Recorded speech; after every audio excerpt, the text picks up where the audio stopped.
ये पूछते हैं एक छोटी सी चीज बता दीजिएगा, करोड़ पे तुम हमारा एक छोटी सी चीज मुझे बता दीजिएगा, 2020 में 11 लाख जी नहीं, मुझे एक छोटी सी चीज बता दीजिएगा। 2020 में अमित शाह कहते हैं कि अगली सरकार नीतीश कुमार के नेतृत्व में एनडीए की सरकार बनने जा रही है। 2020 में उनका यह स्टेटमेंट होता है और अब वो कहते हैं कि चुनाव के बाद में पार्लियामेंट्री बोर्ड बैठेगा, उसके बारे में डिसीजन लेगा और उसके बाद हम आगे की बात करेंगे।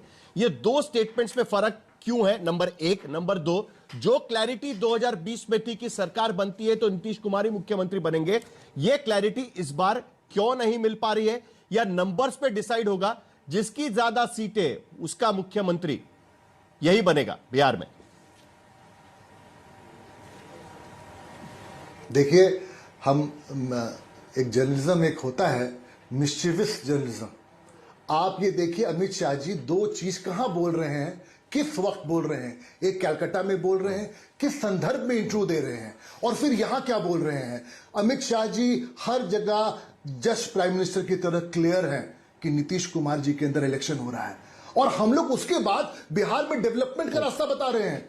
भारतीय जनता पार्टी के किसी भी बड़े नेता के आप मुख से ये बात नहीं सुनेंगे। ये हमारे लिए नॉन इश्यू है। हमारे लिए इश्यू है कि बिहार का डेवलपमेंट हो, बेस्ट सरकार मिलनी चाहिए। और आज के दिन में प्रधानमंत्री जी ने बोला है कि हमारे लाडले चीफ मिनिस्टर है और हम नीतीश कुमार जी के अंदर इलेक्शन लड़ने वाले हैं। तो स्ट्रेट है, कोई दो लाइन उठा के जक्स्टापोज कर देने का कोई मतलब नहीं है। कंसेप्ट क्लियर है कि हमें अच्छी सरकार देनी है। दीपक झा, क्लैरिटी दिखती है आपको? कांग्रेस पार्टी को आप महागठबंधन का पार्ट रहेंगे, वहां पर यह क्लैरिटी है कि आपका नेता कौन बनेगा, या आपका भी बाद में तय होगा, या जिस तरीके से आप भी चाहते हैं कि नीतीश कुमार के बारे में बात साफ हो जाए, एक जमाने में आपके साथ में इंडिया अलायंस में वो थे, या एक बार कोशिश की जाएगी चुनाव के बाद में? मुख्यमंत्री पद की महाराष्ट्र जैसी स्थिति नहीं है। महाराष्ट्र में बीजेपी 136 सीटें जीती, उसके साथ साथ एक अजित पवार भी थे कि अगर कोई रूठ जाता है तो दूसरा पार्टनर तैयार था। बिहार की स्थिति वैसे नहीं है। नीतीश कुमार की पार्टी के बिना सरकार नहीं बन पाएगी किसी की, आज की स्थिति में तो कम से कम हम देखते हैं। तो इंडिया अलायंस का उन पर भी ध्यान रहेगा, मुख्यमंत्री पद अगर नहीं मिलता है तो जरा कोशिश कर ली जाए वगैरह उस तरीके से।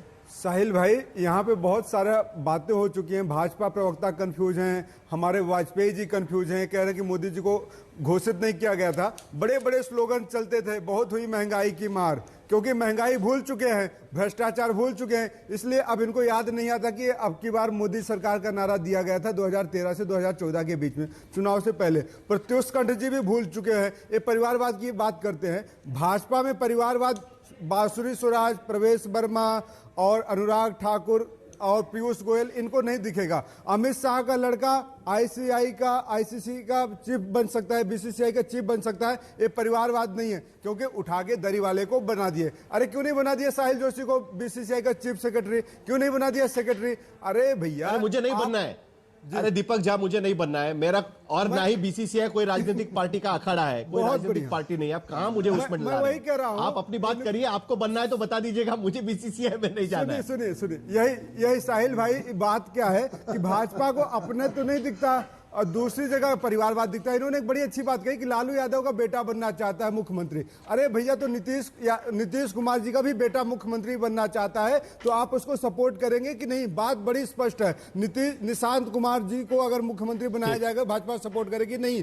लेकिन सबसे बड़ी पहलू बात क्या है कि भाजपा एक मगरमच्छ रूपी पार्टी है, ये दूसरी पार्टियों को तोड़ के नाश्ता करती है। हमारे बगल में वाजपेयी साहब बैठे, इनकी पार्टी का दो फाड़ करके क्या हाल किया कहीं जग जाहिर है।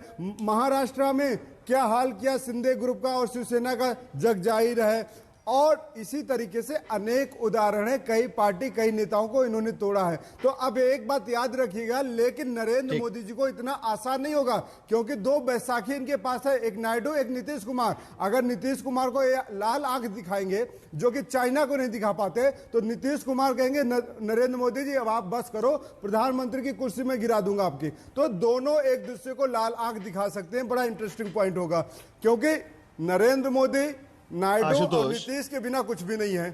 अब ये सत्ता की दलाली के लिए सत्ता की सौदेबाजी करेंगे, और सत्ता की सौदेबाजी करने के लिए बिहार की जनता को मारेंगे, देश की जनता को मारेंगे। लेकिन आशुतोष, क्या स्थिति बदल चुकी है 2020 और 2025 में? जिस तरीके से 2022 की महाराष्ट्र की राजनीति की स्थिति और 2024 की महाराष्ट्र की राजनीति की स्थिति बदल चुकी थी, उसी तरीके से 2020 में नीतीश कुमार, उनकी पार्टी मजबूरी थी कि उन्हीं को सत्ता देनी पड़ेगी, उन्हीं को चेहरा भी बनाना पड़ेगा, उन्हीं के नेतृत्व में सरकार भी बनाना पड़ेगा। क्या आज की स्थिति बदल चुकी है? क्या आज एलजेपी चूंकि एनडीए के साथ में आ चुका है, हम देख रहे हैं कि आरजेडी अकेले चुनाव लड़ेगी, आरजेडी कांग्रेस का क्या होगा वो अभी तक क्लैरिटी नहीं है। ऐसे में स्थिति बदल चुकी है, इसीलिए नंबर्स पर ध्यान रखा जा रहा है। और क्या सचमुच में, जिसका जिक्र कांग्रेस के प्रवक्ता कर रहे थे, जेडीयू इस स्थिति में है कि वो केंद्र सरकार को चैलेंज करे कि हमें मुख्यमंत्री नहीं बनाएंगे तो देखिए आपकी सरकार मुश्किल में आ सकेगी? स्थिति बदल गई है, राजनीतिक स्थिति। साहिल, देखिए आज की तारीख में भारतीय जनता पार्टी के समक्ष अगर हम जनता दल यूनाइटेड की बार्गेनिंग पावर को देखें तो नीतीश कुमार की बार्गेनिंग पावर पहले के मुकाबले में ज्यादा है, दो कारणों से। पहला तो सबसे बड़ा कारण यह कि नीतीश कुमार जी ने बहुत कामयाबी के साथ आरजेडी लालू प्रसाद यादव का डर दिखा दिखा के भारतीय जनता पार्टी का जितना दोहन करना था पिछले 20 साल में दोहन किया। आप सोचिए कि एक पार्टी जो सबसे बड़ी पार्टी है बिहार की या सबसे बड़ी पार्टी के करीब पहुंच जाती है, वो पार्टी अपना मुख्यमंत्री पिछले 20 साल में नहीं दे पाई। वो लगातार नीतीश कुमार की पिछलग्गू पार्टी बनी। राजनीति में ऐसा होता नहीं है। राजनीति में कोई किसी के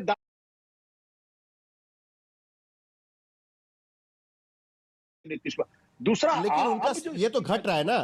देखिए 2010 में 22%, 2015 में 16% वोट, 15% 2020 में, घटता जा रहा है ना उनका पूरा, ये नंबर्स घट रहे हैं। बट एक चीज जो ऐड हो गया इस बार वो ये है कि भारतीय जनता पार्टी को अगर केंद्र की अपनी सरकार बचाए रखनी है तो जनता दल यूनाइटेड आज की तारीख में थ्योरेटिकली तो मैं कह सकता हूं कि नीतीश कुमार के 12 सांसदों के बल पर नरेंद्र मोदी की सरकार चल रही है। 3 महीने के बाद क्या बदलाव होता, 12 के 12 नीतीश कुमार के सांसद टूट के बीजेपी में चले जाते हैं, एक अलग तरीके का प्रश्न हो जाएगा, या कहीं और से 12 सांसद आ जाए वो भी अलग तरीके का प्रश्न हो जाएगा। लेकिन आज कम से कम नीतीश कुमार की बार्गेनिंग पावर स्ट्रांग है। वो कह रहे हैं भाई नीतीश मोदी जी, अगर आपको केंद्र के अंदर सरकार चलानी है तो मुख्यमंत्री का उम्मीदवार घोषित कर दीजिए। उनको इस बात का अंदाजा है कि अगले 4-5 महीनों में बहुत कुछ खेल हो सकता है। हो सकता है जनता दल यूनाइटेड टूट जाए, हो सकता है कोई दूसरी पार्टी टूट के आ जाए जो बीजेपी को सपोर्ट कर दे और नरेंद्र मोदी को नीतीश कुमार के समर्थन की जरूरत ही ना पड़े अपनी सरकार चलाने के लिए। तो आज वो स्थिति है, इसलिए वो उसका फायदा उठाना चाहते हैं। इसलिए निशांत के माध्यम से नीतीश कुमार ये बात कहलवा रहे।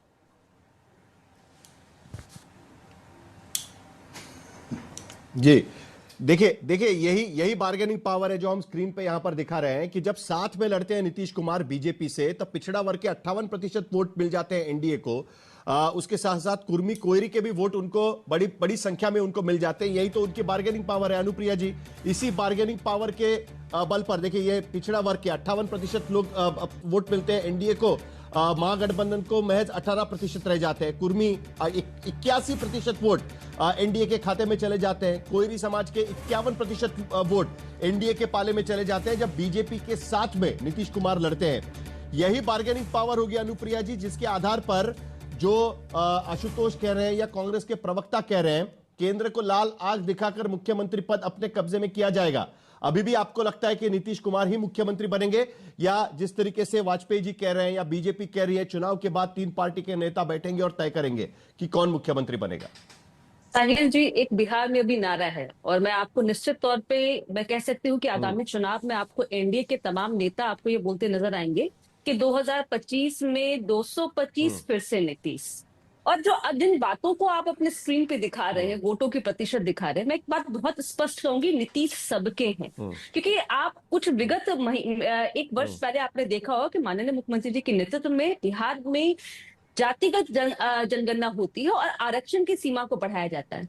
चिंता हमारी यह है कि अगर आजादी के बाद भी कोई वर्ग और अभी भी अगर कोई लोग विकास की मुख्यधारा से नहीं जुड़ पाए हैं, उनको कैसे उस तरह से स्वावलंबी बनाया जाए और विकास की मुख्यधारा में जुड़ा जाए। तो हमारी आत्मशक्ति क्या है कि हम काम करें और काम हम जनता के लिए करें, सभी वर्गों का काम करें।